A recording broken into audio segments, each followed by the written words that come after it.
In May 1963, Genovese crime family powerhouse Anthony Tony Pro Provenzano ordered the murder of union shop steward Walter Glocker. Let's check it out.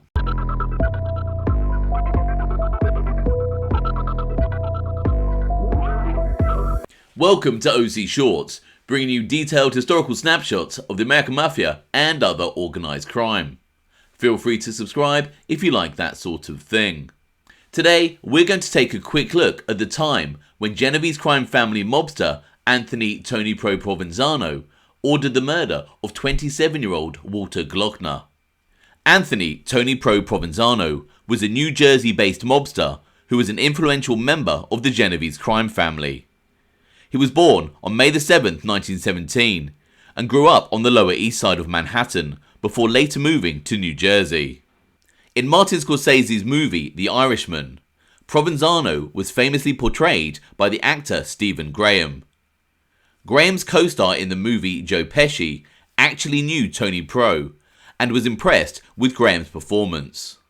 At some point in the early 1960s, sources indicate that Provenzano was a soldier in the crew of Genovese crime family captain Antonio "Tony the Sheik" Carillo. Since his early days in the mob, Tony Pro had long been associated with union racketeering, and by 1963 he was serving as president of Teamsters Local 560 in Union City, New Jersey, which boasted 13,000 members. In 1963, Provenzano was charged with extorting the Dawn Transportation Company. As one newspaper reported, Tony Pro is on trial in federal court on charges of shaking down the Dawn firm for $17,100 on a threat of provoking labor trouble. It was during this trial that Tony Pro allegedly ordered the killing of Walter Herman Glocker, a union shop steward who was speculated to be called as a witness against Provenzano. According to one FBI file, Glocker was active in the United Ticket faction of Local 560, which opposed the faction headed by Anthony Provenzano, also known as Tony Pro, the president of IBT Local 560. And then, on the 24th of May 1963, Walter Glocker was gunned down as he walked to his car. As one newspaper reported, as pieced together by Hoboken detective Captain Edward Sheehy, Glocker, married and a father of 2 children, left his home shortly after 6 a.m. and walked to his car parked nearby. A dark sedan was near Glocker's auto. 2 men were standing by it. One man exhibited a badge, similar to a police badge, gestured toward the sedan, and commanded, "Get in." Glocker noticed the word water, presumably of the water department, on the badge, and ignored the command. He kept walking toward his own car. 4 shots rang out. 3 slugs ripped into him, 1 piercing the heart. Glocker fell. The 2 attackers roared off in the direction of the Lincoln Tunnel. Residents poured into the street. Among them was Glocker's mother-in-law, Mrs. Catherine Meehan of 316 Bloomfield Street. "What's wrong, Walt? What's wrong?" she asked the fallen Glocker. "Call the police, get help," he gasped. He was taken to St. Mary Hospital and in the afternoon underwent surgery. But vital organs had been pierced and he could not be saved. Jewish hitman turned informant Harold K.O. Koenigsberg would later provide further details of the Glocker murder to the authorities, stating that Salvatore "Sally Bugs" Briguglio, a mobster associated with the Genovese crime family, was one of the men who was part of the hit team that killed Glocker. One FBI file reads, Harold Koenigsberg furnished the following information concerning the murder of Walter Herman Glocker. He advised that this occurred in about May 1963, and he had no connection with this murder, and as a matter of fact, believes he was in the Dominican Republic when this occurred. Further, he stated that he heard upon his return that this murder was ordered by Anthony Provenzano, whom he also knows as Tony Pro. Supposedly because Glocker and a Ray Carney were supposed to be witnesses against Tony Pro in some sort of case. He also heard that Cokie Faugno and Sal Briguglio, along with 2 others, had actually performed the murder upon the orders of Tony Pro. Koenigsberg would then provide further details as follows. He stated the car used in this murder was hidden in the garage across the street from his brother-in-law Patsy's mother-in-law's house. The gun was stashed in the home of Stella Mercolino. Mercolino is Stella's maiden name, and he does not know what her married name is or what name she is using at the present time. Stella is presently taking numbers and has a sister who is a junkie. Stella used to go with Cokie Faugno, and Cokie had a child by Stella. Cokie is a lover and has now given Stella up and refuses to support the child he had by Stella.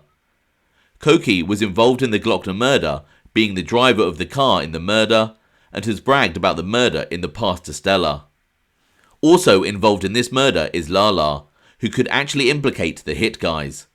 Lala has since been chased from the group because he stole $40,000 from Shylocks. This murder was ordered by Tony Pro because Glocker was going to be a witness in a federal case.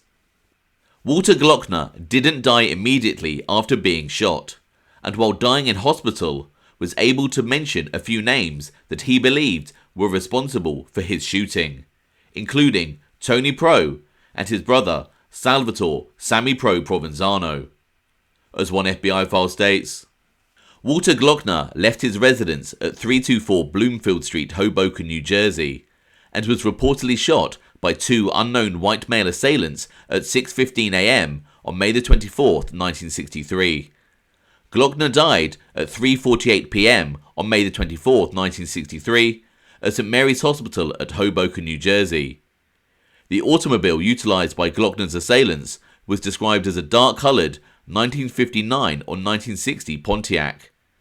In deathbed utterances, Glocker mentioned several names he claimed were associated with his death, including Tony Pro and Sammy Provenzano. The day before Glocker was killed, he had entered into a disagreement with Tony Provenzano's brother, Sammy Pro, regarding an appointment for the union. As one paper reported, Glocker attended a shop stewards meeting Thursday night, at which Sam Provenzano, brother of Tony Pro, presided. Sam announced, on Tony Pro's behalf, appointment of J.W. Dildine of East Brunswick, New Jersey, as business agent for the local.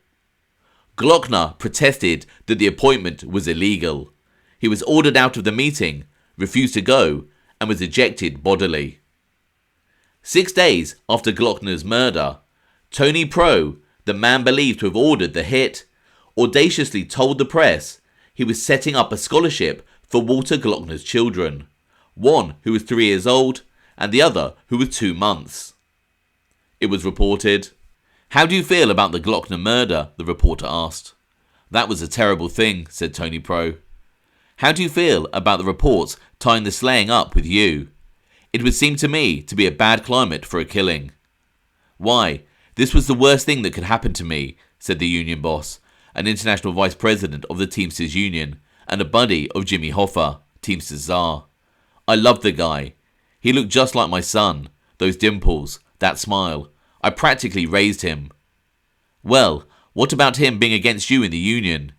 "We never had any trouble. I saved his job I don't know how many times. He was accident prone." "What about the widow? Glocker left a wife, Eileen. Will she get anything from the union?"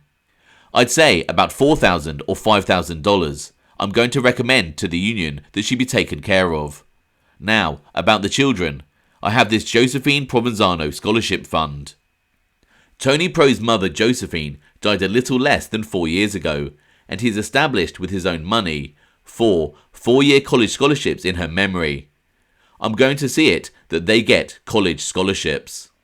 Anthony Tony Pro Provenzano was sentenced to 7 years in prison on June 11, 1963 for extortion, but was released on bail pending appeal. While out on bail, Tony Pro was re-elected for a third term as president of Teamsters Union 560. He eventually lost his last appeal and started his 7-year sentence in May 1966. Walter Herman Glocker's murder remains officially unsolved. I hope you found that interesting. Thanks for watching.